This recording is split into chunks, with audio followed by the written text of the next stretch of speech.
Tene tatanda tangbo chenamba kankala tahideli kagyu. First of all, good morning to you all.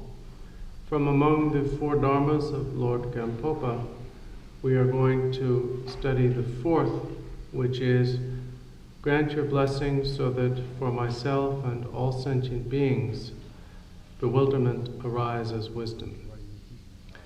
As we saw yesterday, bewilderment is what is dispelled by the path. We cultivate the path in order to get rid of bewilderment. But what arises as bewilderment in the impure context of a sentient being arises as something else in the pure context. When someone has achieved perfect Buddhahood, or you can call it the supreme attainment, what arises as bewilderment for a sentient being arises for that person as wisdom.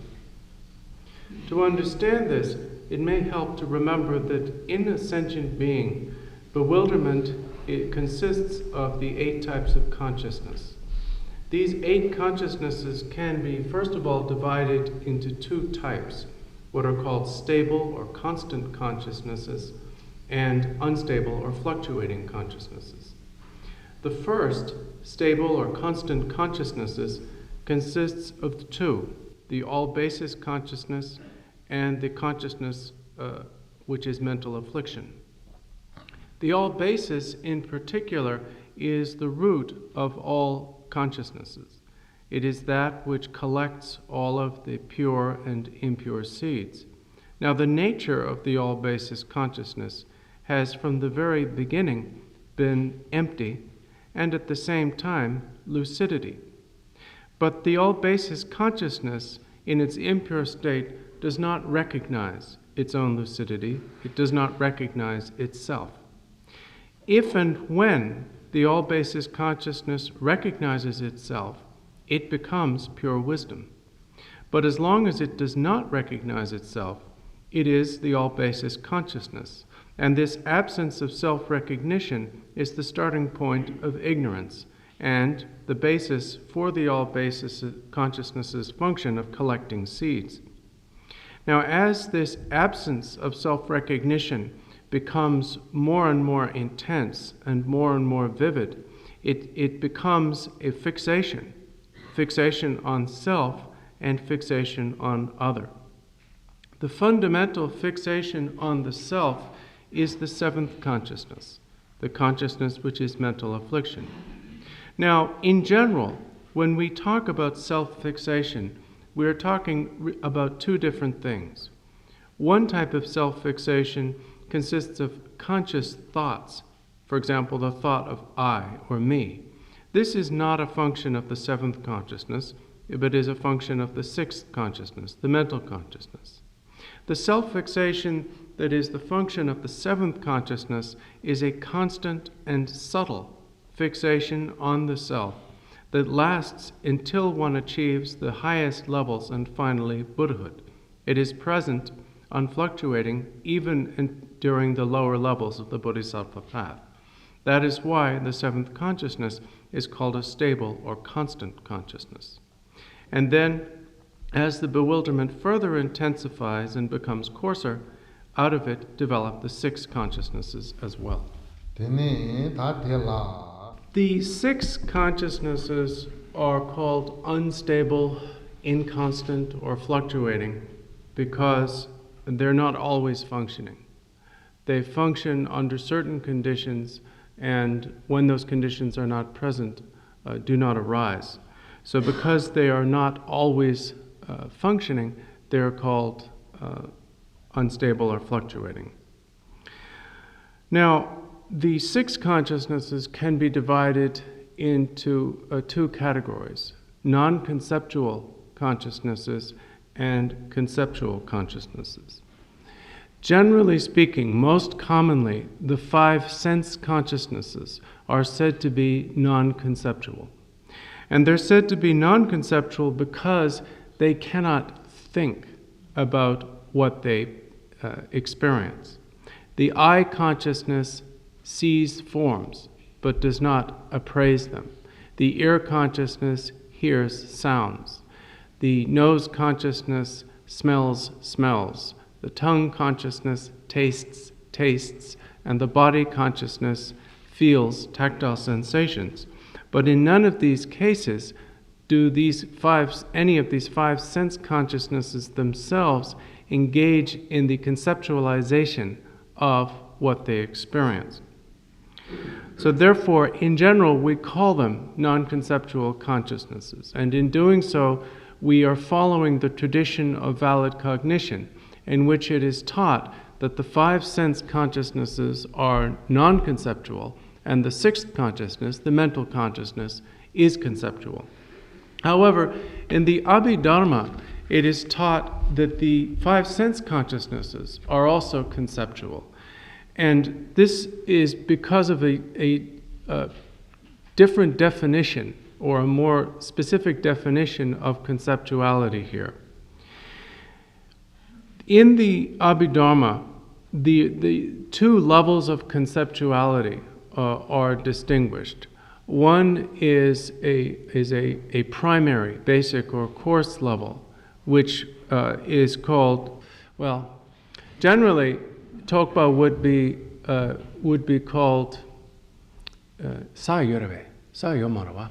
Tokpa de la Sayomarawa. Yeah. Generally, it's the same word that gets translated thought. So, but if I say that for consistency, I'm cheating you because it doesn't exactly mean thought in general here. Generally speaking, you can say thought and examination or investigation, but Tokpa here means the primary or coarse level of conceptualization, not full-blown conceptualization. So in the Abhidharma, because the five sense consciousnesses experience their objects completely but do not appraise them, they are said to have the first but not the second type of conceptual function. In either case, we do not regard the five sense consciousnesses as the sources of bewilderment. Among the six consciousnesses, it is the sixth consciousness, the mental consciousness, that primarily functions in bewilderment because it is conceptual. It thinks. It thinks in terms of all kinds of concepts that it creates, such as past, present, and future. It appraises and judges and categorizes and so forth the experiences of the five sense consciousnesses, calling them good and bad and pleasant and unpleasant and desirable and undesirable and so on. Now, the five sense consciousnesses rely upon organic faculties. That is to say, they rely upon physical supports. The sixth consciousness does not rely upon a physical support. The support or faculty, which is the basis for the arising of the sixth consciousness, is generally explained as what's called the immediate mind or the immediately preceding mind. And the immediate mind, as it is generally explained, refers to the previous moment of the sixth consciousness, that being the immediate condition allowing a subsequent moment of the sixth consciousness to arise. However, in the specific explanation of this given by the third Gyaltsen Karmapa, Lord Rongjung Dorje, it's pointed out that the immediate mind or immediately preceding mind, while it does affect the sixth consciousness and serve as its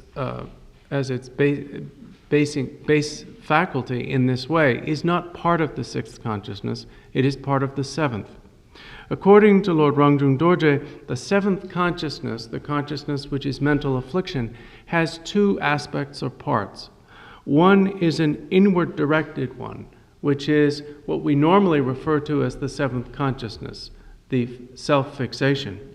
And the other is outward directed and is that which generates the six consciousnesses.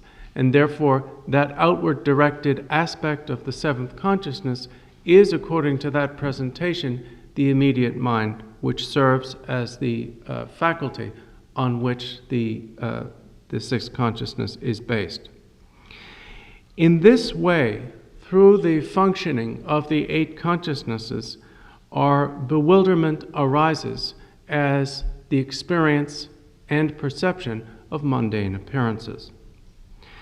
Now, the relationship between bewilderment and wisdom is clearly described in two short works composed by the third Gyaltsen Karmapa Rongjung Dorje.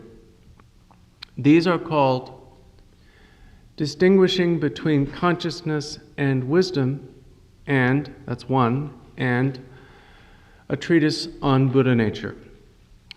The point of these two works, or two books, is, in the case of the first, to show not only what bewilderment is and what wisdom is, but how bewilderment becomes wisdom upon awakening. And in the case of the second, why this is possible, why this can happen. And the reason why this is possible and why it can happen is because all beings possess Buddha nature. Now, Buddha nature and its being possessed by all beings is clearly taught in the Uttara Tantra Shastra and elsewhere, but specifically in his treatise on Buddha nature, Lord Rongjung Dorje very clearly explains how Buddha nature functions in order to enable bewilderment to arise as wisdom. He isn't particularly explaining it from the Mahamudra point of view of taking direct valid cognition on the path, but more from the point of view of taking inferential valid cognition as the path, specifically as it is done by the middle way empty of other school. He therefore points out the nature of the Buddha nature, that it is empty and yet a lucidity and so forth.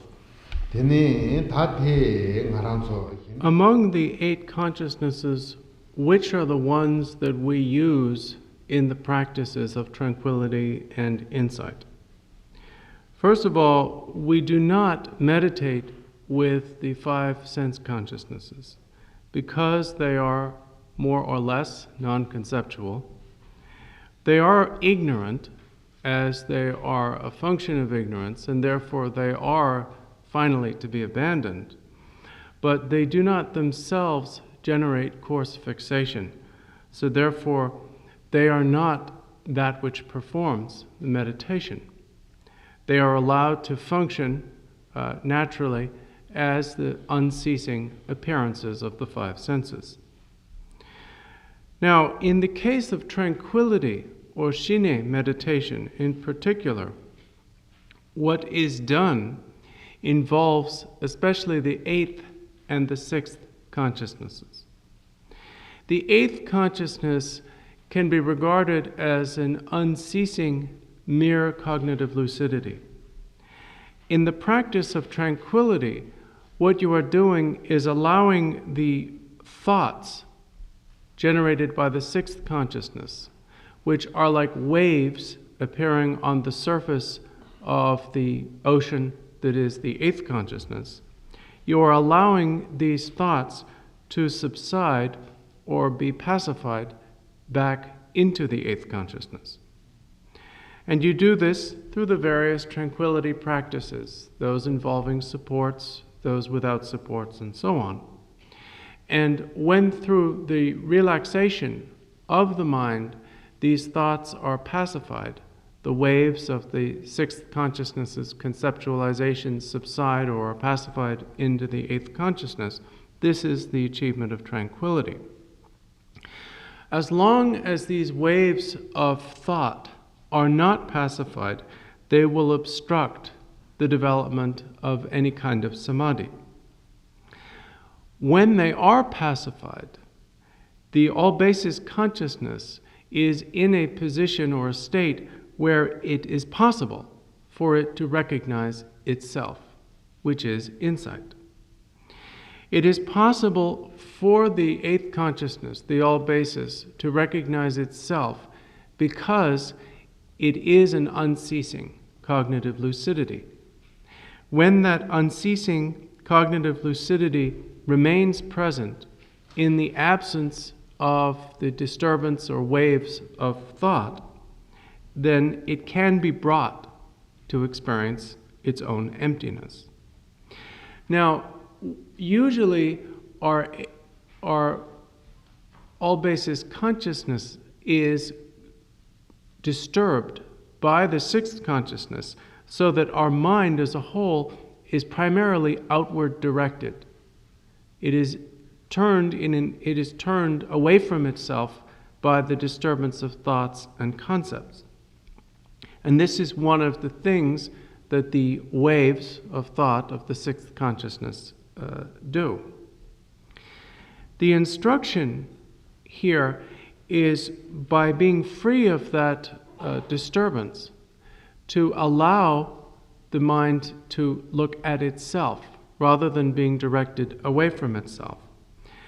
This enables the all-basis consciousness, with its innate cognitive lucidity, to look at and recognize its own nature. Now, there are different ways that this can be done. The practical instructions of our tradition include looking at the mind within stillness, looking at the mind within occurrence, looking at the mind within appearances, these three, and sometimes they are subdivided to make 4 or 5 and so on. The first of these is looking at the mind within stillness. You begin this with the practice of tranquility, and remaining in a state of tranquility, a state of stillness, a state free of thought. Eventually, you recognize that your mind is still, that your mind is at rest.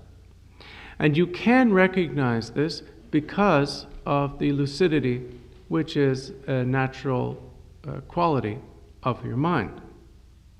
The lucidity does not stop when thoughts stop. Now, when you recognize that your mind is still, you then look at this stillness. Look to see, what is it that is at rest? Where is it resting, or on what is it resting? What is this state of rest or stillness?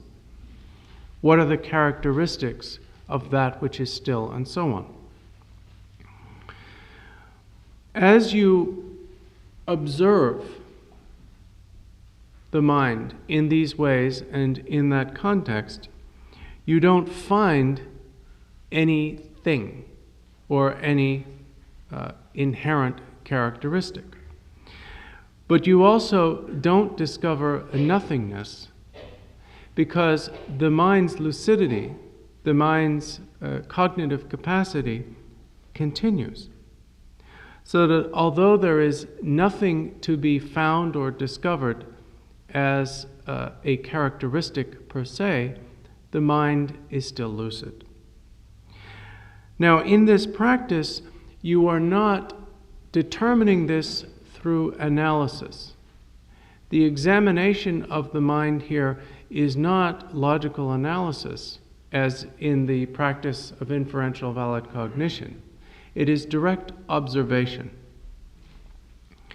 About this, it was said by Lord Gampopa, the mind itself is the connate Dharmakaya. The mind, in its nature, has always been what it is, its nature, which can be discovered. And that nature is unchanging. It is innate within the mind, or it was born together with the mind. Now, that nature here is called Dharmakaya. As for what that nature is, as for what it is that you discover, first of all, you discover that the mind is empty of any true or substantial existence, as set forth, for example, in the treatises of the Middle Way School, although here you discover it through observation. But the mind is not just empty.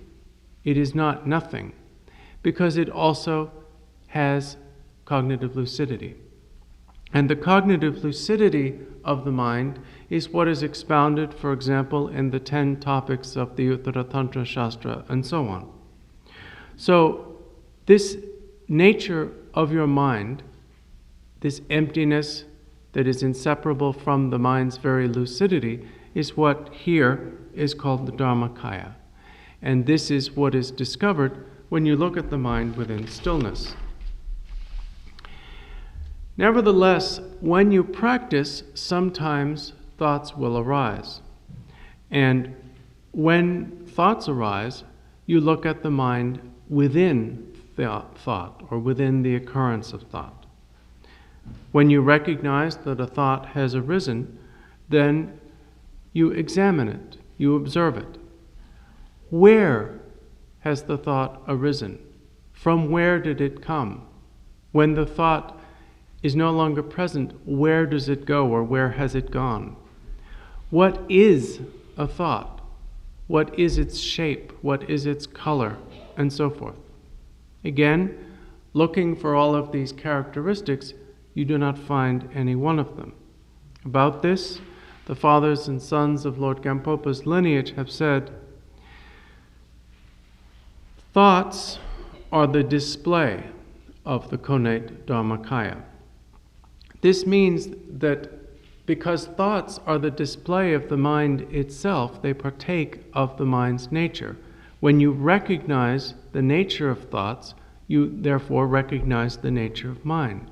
When the nature of mind is recognized within thought, the arising of the thought and its liberation are simultaneous, because what is recognized is that the thought has never truly existed from the beginning. The third practice is looking at the mind within appearances. As this is conventionally taught, it means looking at the mind within the experience of external appearances.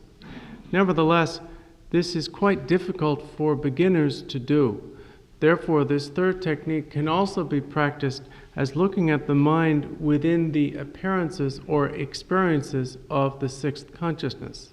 Specifically, the generation of a generalized image of something, which is what the sixth consciousness does based upon the experiences of the five sense consciousnesses.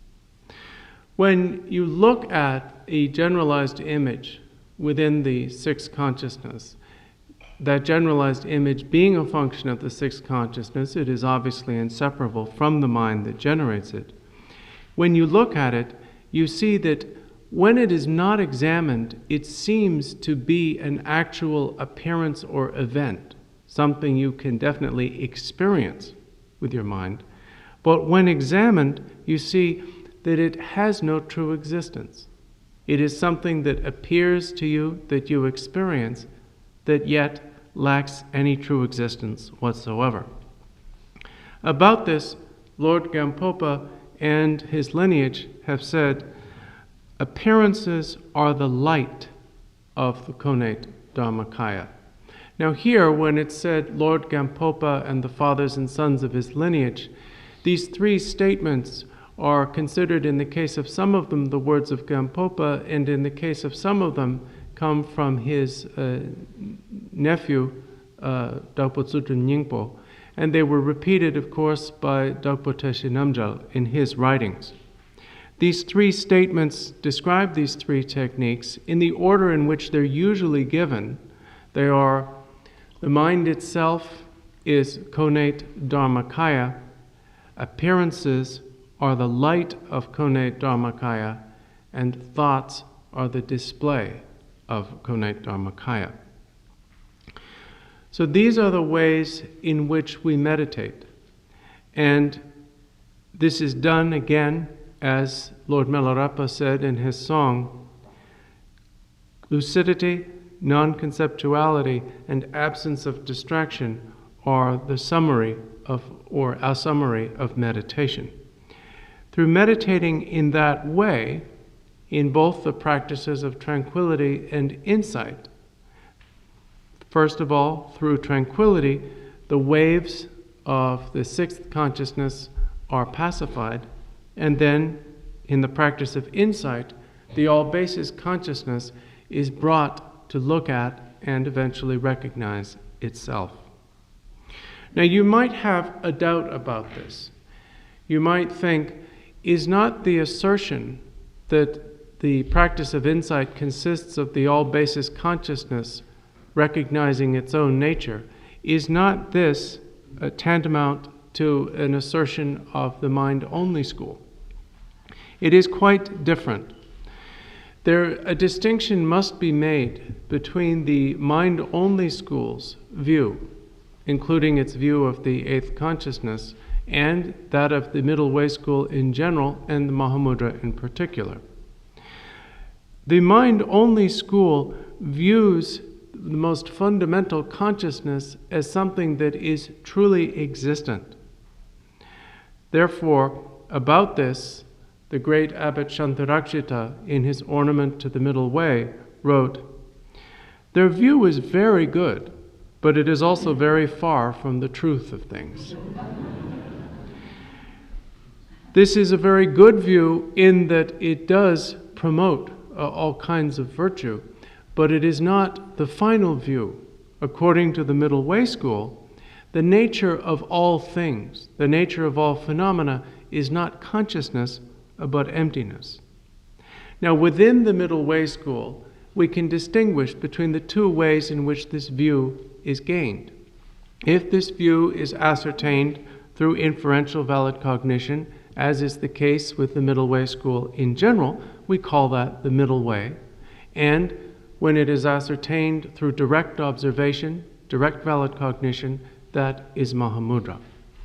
So there is a great deal of difference between the assertion of true existence of the mind-only school and the Middle Way and Mahamudra understanding of reality. When the all-basis consciousness has recognized itself, it is transformed, and it becomes not a consciousness at all, but wisdom, the Dharmadhatu wisdom.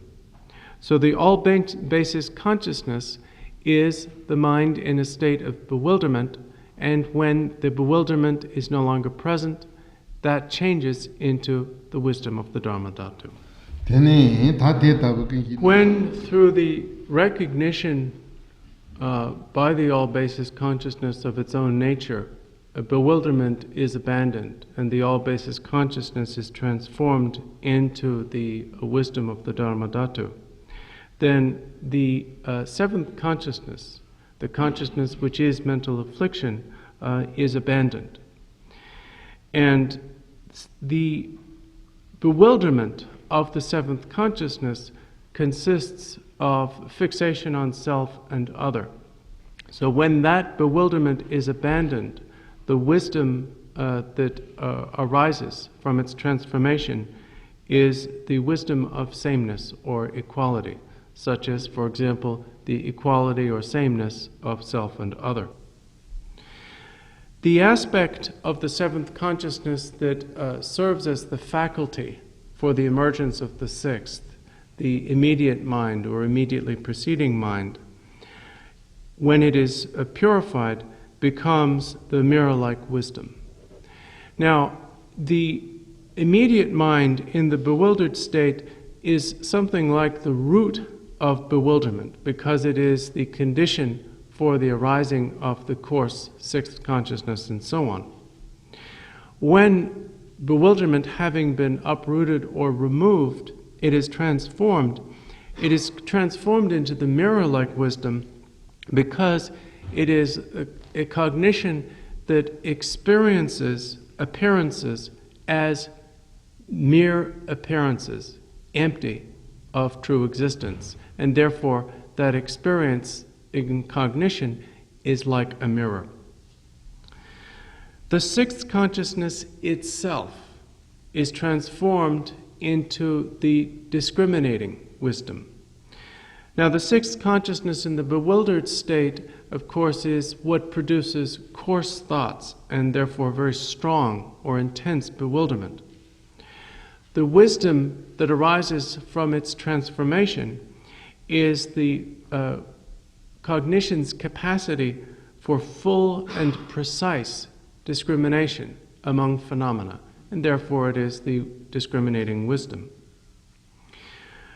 The 5 sense consciousnesses are transformed into the wisdom of accomplishment. And this is because in the impure or bewildered state, the 5 consciousnesses serve as the avenues through which we accomplish minor, mundane things. When their bewilderment is removed, they become the faculties through which the great activity of a Buddha is achieved. So that is gives you an understanding of what happens when bewilderment is transformed into wisdom.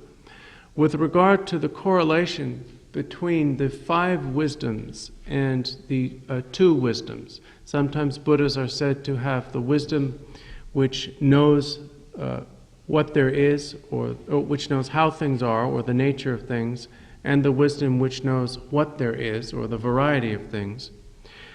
The first wisdom, the wisdom of the Dharma Dhatu, is an aspect of the first. It is an aspect of the wisdom which knows the nature of things.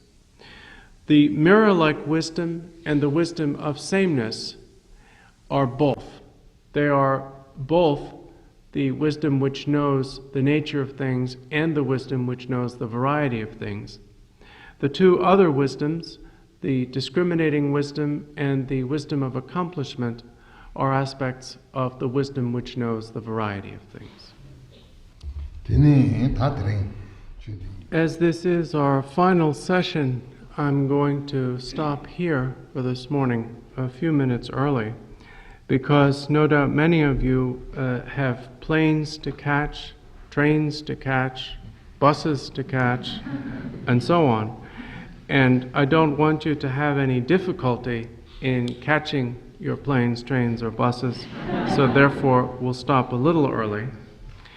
I feel very, very fortunate to have had this opportunity to talk about the 4 Dharmas of Gampopa in this extraordinary place which arose through the blessing and vision of His Holiness the Jawan Karmapa.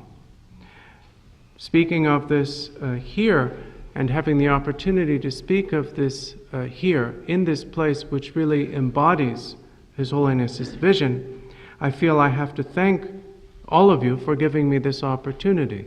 The President and administration and members of Karmatriana Dharma Chakra, and also all of you who've come to hear this, and by doing so have given me the opportunity to speak about it.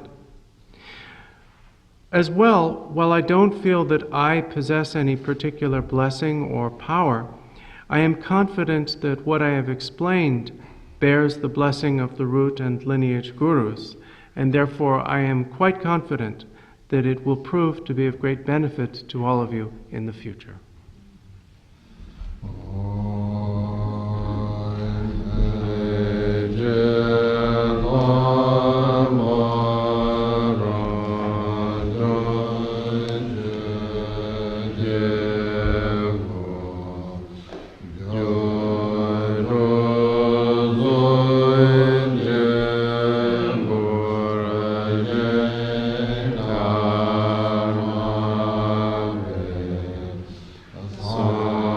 So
Om